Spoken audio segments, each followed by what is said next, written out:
sapagkat si El Shaddai ang aking kalaban. Ulitin natin ang Panginoon. Pinagpala na ba kayo? Amen! Tandaan nyo, ang Panginoon, lagi natin kasama. Amen! Laging handa tayo pagpalain. Amen! Lahat ng ating kahilingan, ibibigay. Amen! Pag tayo ay nanatiling tapat kay Yahweh El Shaddai. Amen! Pwede na po muna kayo maupo. Ako, nagpasalamat ka agad. Narinig ko rin kasi kanina, mga katabi ko rin, paupo, Sister Shelly. Ayaw magpaupo ni Sister Shelly. Huwag kayo mag-alala. Tinanggap niyo naman ang pagpapala niya. Narinig niyo ba ang tinuro o sinabi ng ating kapatid? Amen!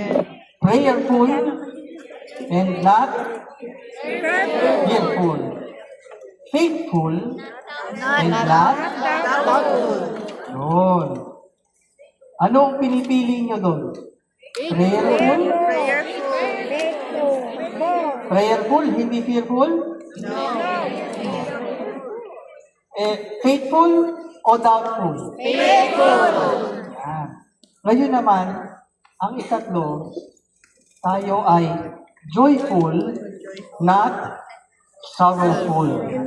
Sabihin nyo nga, joyful, not sorrowful. Sabihin mo sa katabi mo, Sister, joyful ka ba? Sister, sorrowful ka ba? Anong sagot?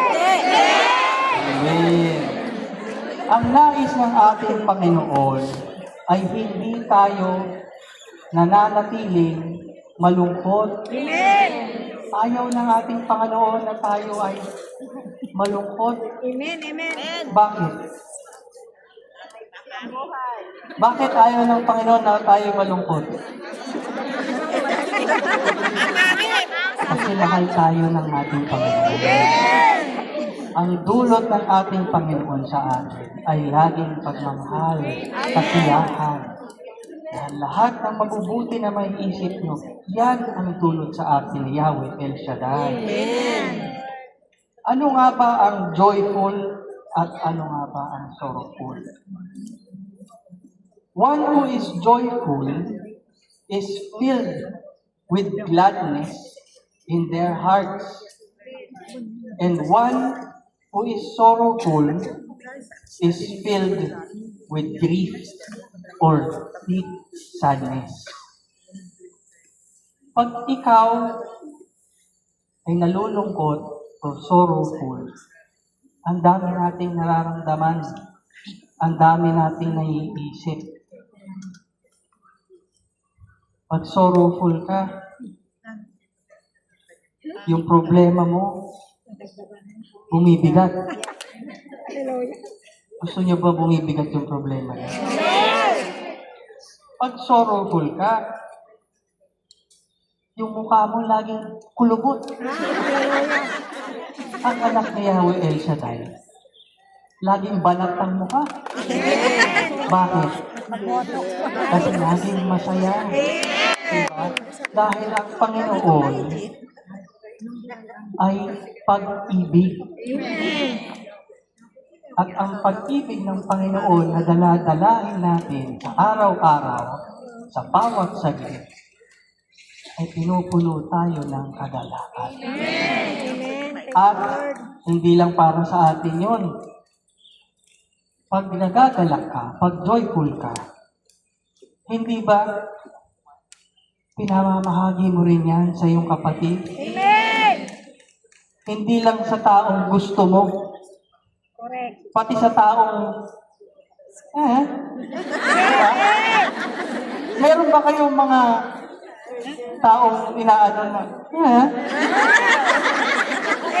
meron pa ba? Meron!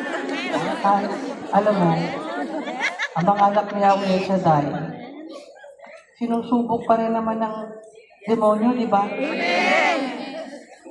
Pag sinusubok kayo ng demonyo, ang sabihin niyo, agahin niyo ako, demonyo, umalis ka dyan. Sabihin mo sa katabi mo.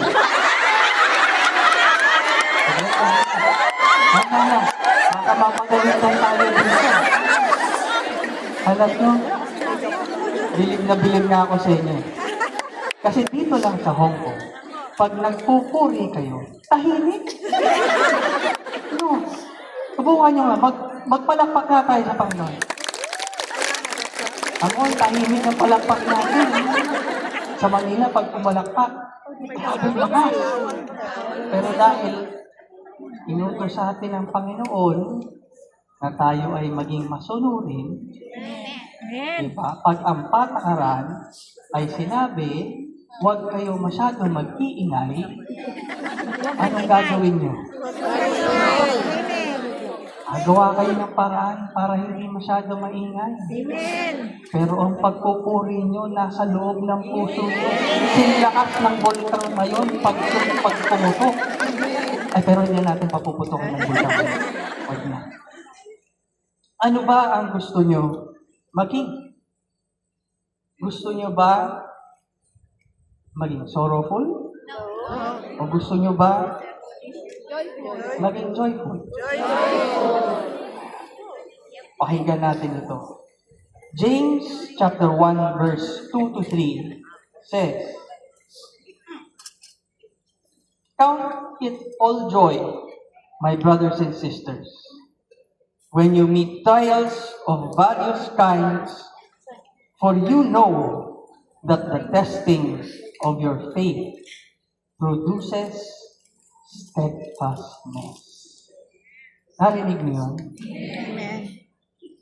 Ang sabi ng Panginoon, manatili kayo masaya. At sa lahat ng pinagdadaanan ninyo, ang isipin nyo, sino? Si Lord. Si Jesus. Isipin nyo, si Yahweh El Shaddai. Isipin nyo ang mga aral na Kanyang ibinigay mula noong panahon hanggang ngayon na ibinabahagi natin araw-araw. Amen. Lahat yan, ibabahagi natin sa ating kapatid. Hindi lang dito sa atin, sa ating samahan kay Yahweh El Shaddai. Kanino nyo pa ibabahagi yan? Sa inyong pamilya. At lalo na doon sa mga hindi pa nakakakilala kay Yahweh. Amen. Dahil ang bawat kaluluwa na dala-dala nyo kay Yahweh ay puntos para sa inyo. Amen. Pero gayon din, ang kaluluwa na natanggal natin sa grasya ng Panginoon. Ano yun? Minus point sa atin yun. Tatandaan nyo, hindi porket tayo ay naka Yahweh El Shaddai na, tayo na lang. Hindi porket tayo ay tinanggap na natin ang pagsalba ng ating Panginoong Hesukristo at tinanggap natin si Hesukristo, hindi na natin susundin ang kanyang mga utos, ang utos ni Yahweh El Shaddai. Narinig niyo yun? Amen. Handa ba kayo? Amen. Hindi ko pa kasi nasabi ko ano, handa na kayo. Pero ganyan talaga ang anak ni Yahweh El Shaddai. Handa sa lahat.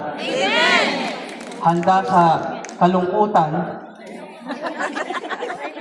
Handa sa lahat ng problema. Amen. Kasi kasama mo na si Yahweh El Shaddai. At panigurado yun, lahat ng iyong isip-isipin, lahat ng iyong pagsubok, lahat ng iyong dala-dalahin, unti-unti niyong nararamdaman, nalulusaw yan. Amen. Lahat ng pagsubok, Lahat yan ginagamit para tayo ay tumibay lalo Amen. sa ating pananampalataya kay Yahweh El Shaddai. At dapat pipiliin nyo. Sabihin nyo, choice. Binigyan tayo ng Panginoon ng free will. Hindi ba? Amen. Etong free will na to, never tatanggalin sa atin to ng ating Yahweh El Shaddai. Naniniwala kayo doon? Amen. Kahit na nasa harapan ninyo ang mabuti at masama, pinababayaan tayo ng Panginoong mamili. Amen. Kahit nasa harapan ninyo ang pangit at maganda, pababayaan tayo ng Panginoon na pumili. Amen. Alam niyo kung bakit? Hindi niyo ba alam? Tumahimik kayong bigla eh. Kanina, handang-handa kayo. Dahil binibigyan tayo ng Panginoon ng tiwala. Amen. Tiwala ang Panginoon sa atin na pag pumili tayo, ang pipiliin natin ay ang Panginoon. At ang mga turo ni Yahweh El Shaddai. At lahat ng turo na yan, ang nagdudulot niyan ay ang kagalakan. Kagalakan sa ating Panginoon. Pag nagalak sa inyo, si Yahweh El Shaddai, hindi ba? Lahat binibigay sa atin. Amen. Amen. Thank you, Lord. Late, kahit late yan, binibigay ni Yahweh El Shaddai.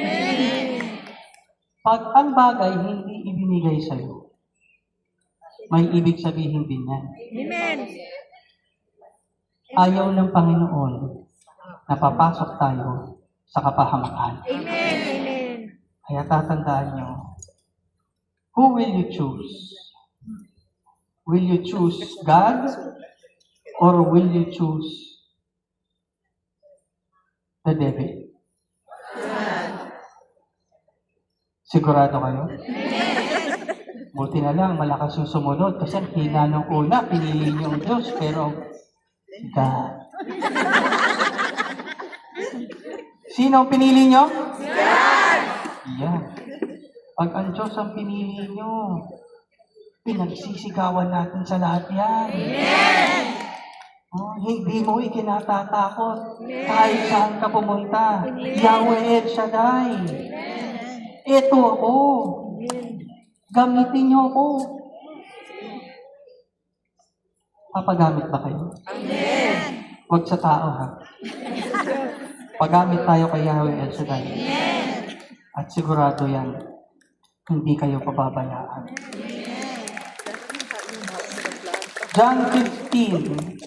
John chapter 15, verse 10 to 11 says, if you keep my commandments, you will abide in my love, just as I have kept my Father's commandments and abide in his love.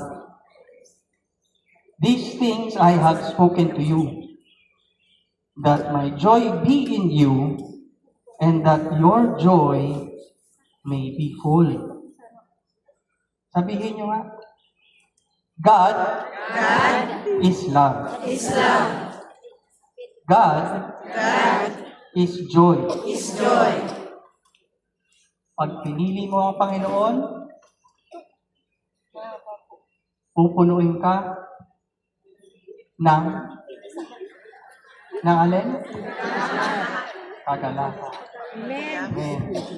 Kapag tayo ay sumunod sa mga aral at utos ng ating Panginoon, tayo ay mananatili sa kanyang kagalakan at pag-ibig at kanyang pupunuan ng ating mga puso sa bawat oras, sa bawat saglit, kahit nakakaramdam ka na ng matinding problema, tumingala ka lang, tatanggapin mo na ang kagalakan ni Yahweh El Shaddai. Hingi mo lang sa Kanya, Lord, please, be with me. Lord, please, tulungan mo ako. Amen. Lord, please. Buti na lang hindi kami nakatayo. Sa lahat ng pagkakataon, sa lahat ng pangyayari sa ating buhay, sa lahat ng pagsubok, kamatayan man yan, tawagin natin ang Panginoon. Huwag kayong matakot at sasagutin tayo ni Yahweh El Shaddai. Kailanman hindi tayo iiwan o pababayaan. Kaya let the joy of the Lord be our strength. The joy of The Lord is my strength. The joy of the Lord is my strength. The joy of the Lord is my strength. And the joy of the Lord is my strength. The joy of the Lord is my strength. The joy of the Lord is my strength. The joy of the Lord is my strength. And the joy of the Lord is my strength. He give me living water and I thirst no more. He give me living water and I thirst no more. He gives me living water and I thirst no more. For the joy of the Lord is my strength. Ha ha ha ha ha ha ha. Hallelujah. Ha ha ha ha ha ha. Hallelujah. Ha ha ha ha ha ha. Hallelujah. And the joy of the Lord is my strength. Hallelujah. Hallelujah.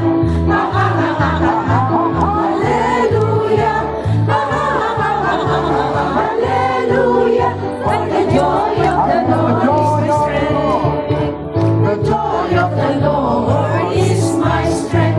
The joy of the Lord is my strength. The joy of the Lord is my strength. And the joy of the Lord is my strength. Purihin natin ang Panginoon. Handa na ba kayo manatili nakatayo? Sige, upo na muna kayo. Talagang gusto nyo nang nakatili nakaupo. Naka-thank you agad talaga. Alam nyo,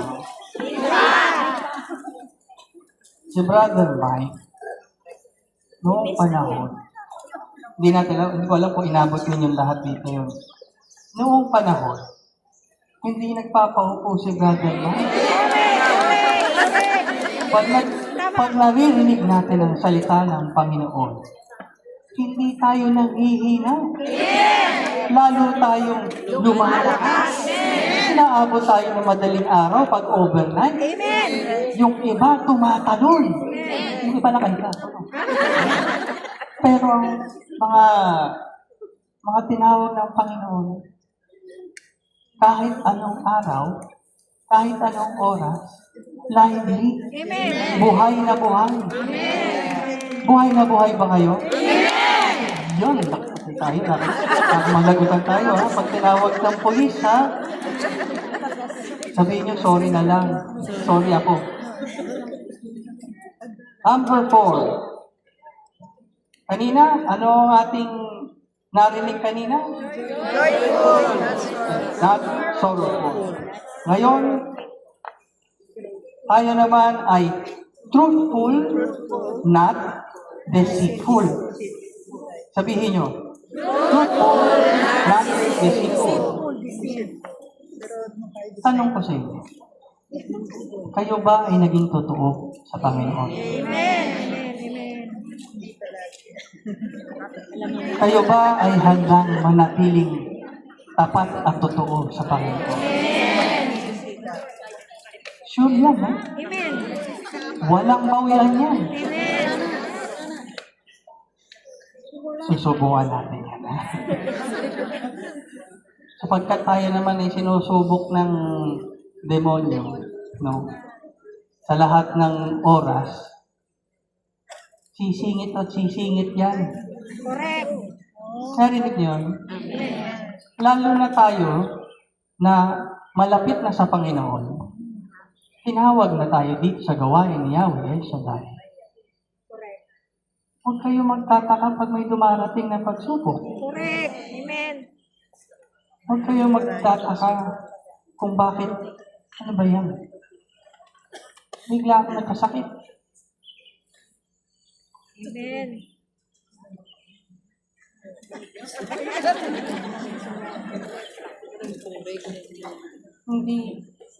Hindi napipinan ang Amen. anak na husgan.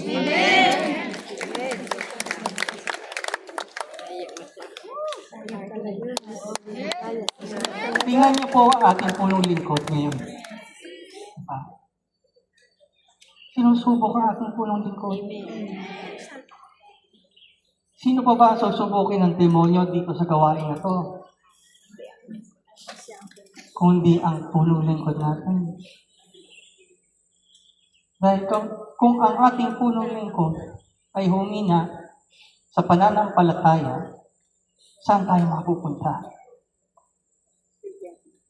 Ang example natin, nasaan na? Si Brother Mike natin sa kahit nahihirapan magsalita, huwag niyo ko sabayan umiyak. Naririnig ko yung alam niyo, kahit nahihirapan ang ating punong lingkod o dumadaan sa pagsubok na ito, ang kanyang pananampalataya, sobrang tibay. Araw-araw, linggo-linggo, walang ginawa ang ating punong lingkod kung hindi tumingala sa Panginoon, tumawag sa Kanya, manalangin. Ano mo? He is prayerful. He remains faithful. Bagamat na may nararamdaman, he remains joyful. Amen. Kaya kami,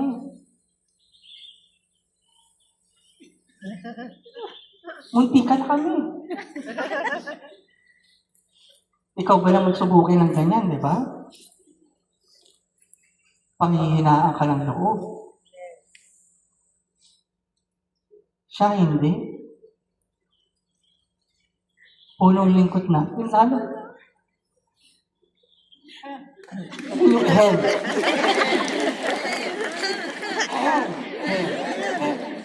Ang punong lingkod natin, andyan pa rin. Naiisip ko nga parang si Job na sinubok. Lahat kinuha sa kanya.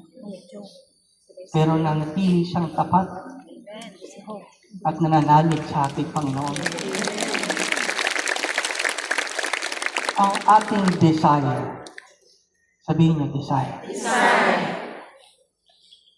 ay laging mapalapit sa ating Panginoon at manatili sa Kanyang pagmamahal. Ano ba ang truthful and ano ba ang deceitful? Being truthful is one who speaks honestly or consistently tells the truth. This involves giving factually correct information. Pag ikaw ay nagiging truthful or honest, sinisikap mo na ang lahat ng sasabihin mo ay may katotohanan. Amen. Amen. Dahil ang ating Panginoon ay katotohanan. Amen. Narinig niyo yun? Amen. But being deceitful is one who speaks dishonestly or is misleading in his words. This is attuned to giving information that has no solid or factual foundation. Mga kapatid, ang mga chismis ba may katotohanan? Mahilig ba kayo sa chismis? Mahilig din kayo sa chismis. Masarap pakinggan ng chismis no? Chismis. Naghahanap kayo ng istorya at maistoryahan. Istorya nyo na lang ang Panginoon, katotohanan ng Panginoon. Kahit anong mga chismis dumarating dyan, ang pinahikinggan at inaasam natin ay ang katotohanan. Huwag niyong ipagpapalit ang katotohanan. Dahil yan ang tutulong sa atin at sa ating mga kapwa upang maging malapit sa ating Panginoon. Proverbs 12, chapter 12, verses 5 to 6 says, "The plans of the righteous are just, but the advice of the wicked is deceitful. The words of the wicked lie in wait for blood, but the speech of the upright rescues them." Ano nga ba ang nadudulot ng pagiging, ano ba Tagalog ng deceitful? Mapanling na. Ano ba ang nadudulot ng pagiging mapanling lang? Yung hindi nagsasabi ng katotohanan. Yung mahilig magsabi, magturo, yan, si kapatid, ganito. Pero hindi naman natin alam, totoo nga ba talaga yun? Chismis. Please go away. May lumipad sa harapan ko. Pero si chismis din pinapalayas natin. Diba? Ang pagsisinungaling, ang pagbibigay ng impormasyon na hindi tapat at makatotohanan ay hindi dapat natin hinahayaan na magmula at manatili sa ating mga bibig. Hindi dapat natin hinahayaan manatili at magmula sa ating puso. Amen. Dapat tayo ay maging ano? Nahihirapan na ba tayo? Dapat maging tapat sa ating Panginoon. Natatandaan niyo pa ba ang 10 utos? Ayan magsusuri tayo ngayon. Sige, isa-isa natin sabihin. Ano ang first commandment? Naku, nakalimutan na. Ayan na. Ang unang 4 na utos sa ating ng Panginoon ay para sa atin patungo sa Panginoon. Pakinggan niyo ito. The first commandment, thou shalt have no other gods before me. Number two,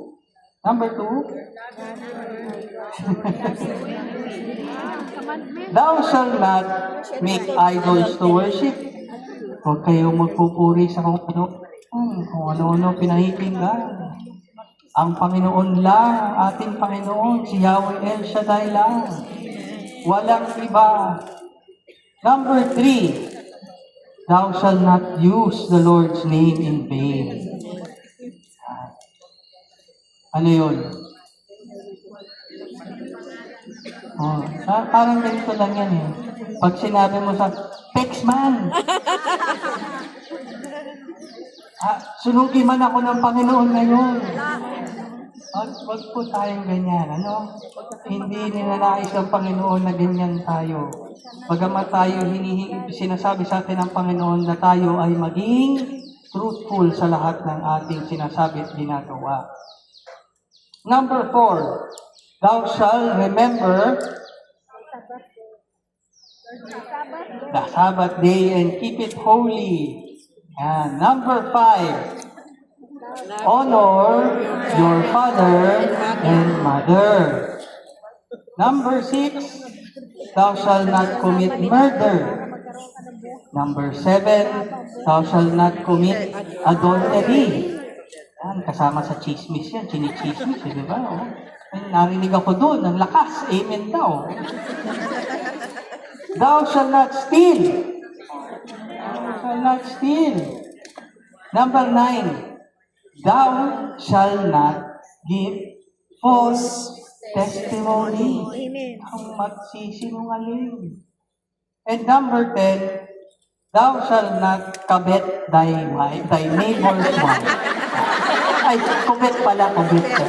Thou shall not covet thy neighbor's wife or thy neighbor's goods. Nadinig niyo ba yun? Nadinig niyo yung ikasyam? Anong sabi nun? Thou shall not give false testimony. Bakit nga ba? Bakit kasama sa 10 utos yun? Mahalaga yun na hindi tayo nagsisinungaling at nagbibigay ng kasinungalingan patungkol sa ating kapwa. Dahil ang kapwa mo ay minamahal din ng Diyos. Whatever you do to the least of my brothers, to the least of these people, you do unto me. Amen. Pag nagsinungaling ka at nagsabi ka ng hindi tapat na impormasyon tungkol sa iyong kapatid, anong natutulog nito? Pareho kayo tinatamaan. Pareho kayong napapahamak. Ang pinagsabihan mo ng kasinungalingan, malulungkot. Ang pinagsabihan mo ng chismis, o yung ichinismis mo, nagagalit. Chismis.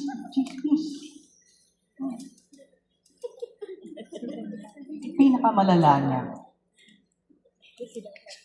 ay nadudulot nito pag sobra ng pagpipighati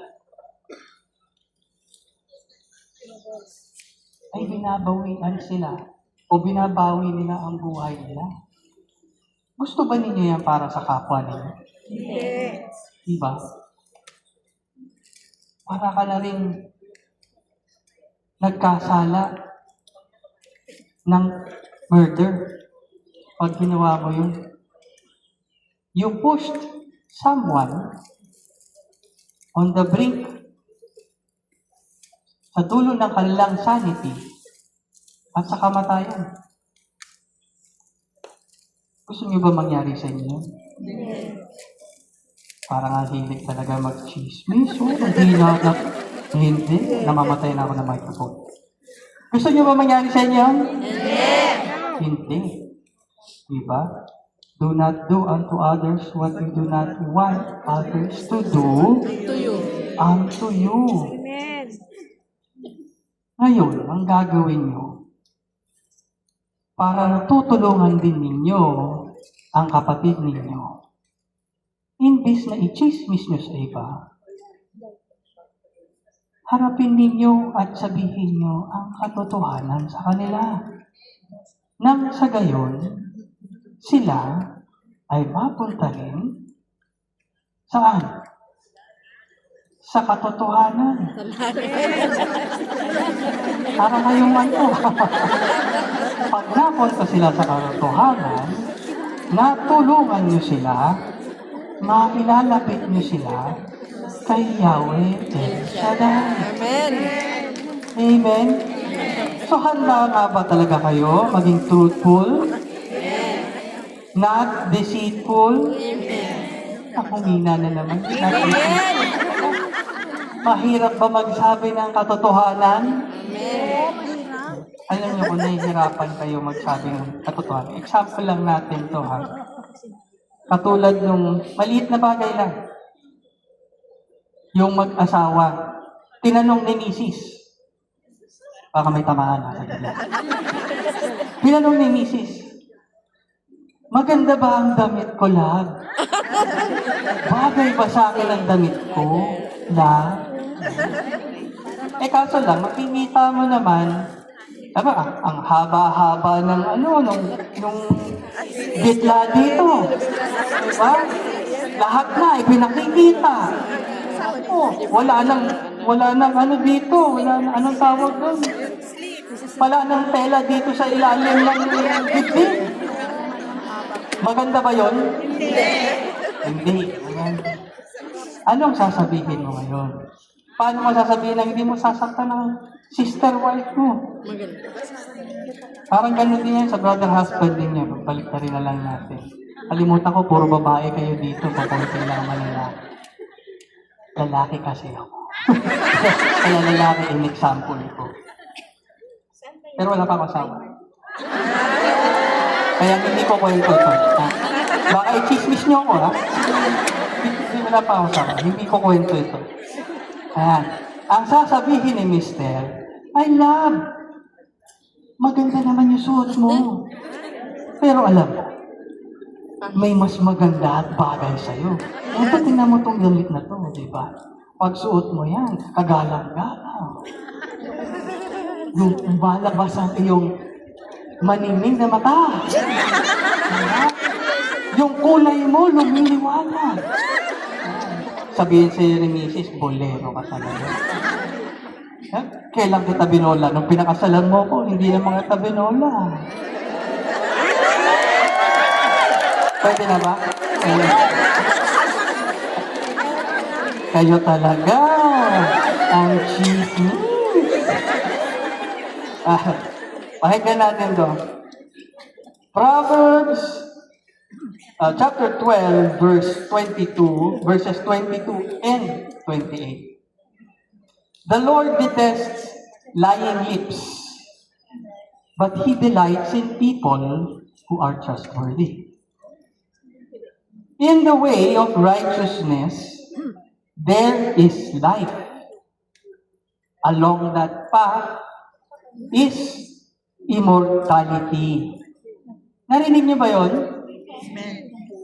Naintindihan niyo ba yon? Hindi ato.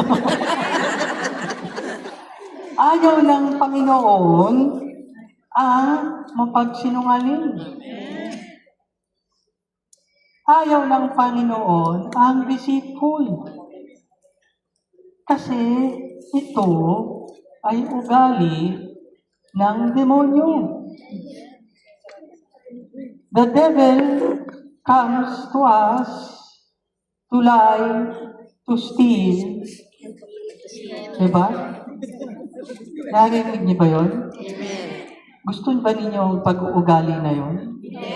Hindi. In the way of righteousness, there is life. Ibig sabihin, mga kapatid, pag tayo ay manatili sa Panginoon at sa katotohanan, tayo maging truthful, ito ay isang daan sa pagiging righteous. At pag naging righteous ka, ano ang sabi ng Panginoon? Na kinalulugdan niya ang righteous person.